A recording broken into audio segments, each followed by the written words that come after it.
ಮಹಾರಾಜ್ ಕಿ ಜೈ. ಮುತ್ತೇಶ್ವರ ಅಂದ್ರೆ ನಮ್ಮ ಜಿಲ್ಲಾ, ನಮ್ಮ ರಾಜ್ಯದೊಳಗೆ, ನಮ್ಮ ಕರ್ನಾಟಕದೊಳಗೆ ಅಂತಿಂಥ ದೇವರೆಲ್ಲ ಅಂತಿಂಥ ದೇವತಾ ಪುರುಷನೂ ಅಲ್ಲ.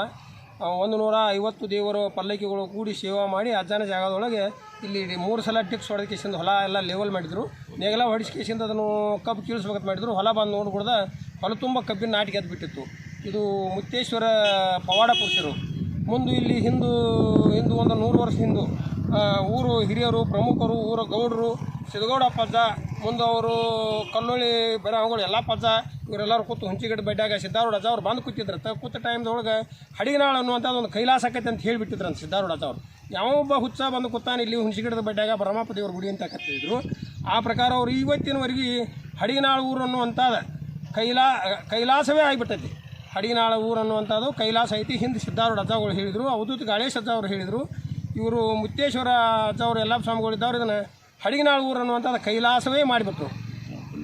ಪುಣ್ಯ ಭೂಮಿ ಆಯಿತು, ಇದು ಎಲ್ಲರಿಗೂ ಒಳ್ಳೆಯದಾಯ್ತು. ಇಂಥ ಯಲ್ಲಪ್ಪ ಸ್ವಾಮಿ ಅವರು ಸೂರ್ಯ ಚಂದ್ರ ಇರುವವರೆಗೆ ಅವರು ತಮ್ಮ ಹೆಸರನ್ನು ಮಾಡಿದರು.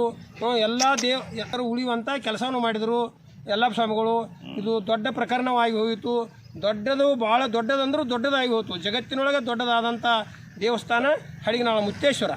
ಮುತ್ತೇಶ್ವರ ಮಹಾರಾಜ್ ಕಿ, ಮುತ್ತೇಶ್ವರ ಮಹಾರಾಜ್ ಕಿ, ಜಗದ್ಗುರು ಸಿದ್ಧಾರೂಢ ಸ್ವಾಮಿ ಮಹಾರಾಜ್ ಕಿ ಜಯ. ಜಯ ನಮ್ಮ ಪಾರ್ವತಿ ಶಿವ ಹರ ಹರ ಮಹಾದೇವ.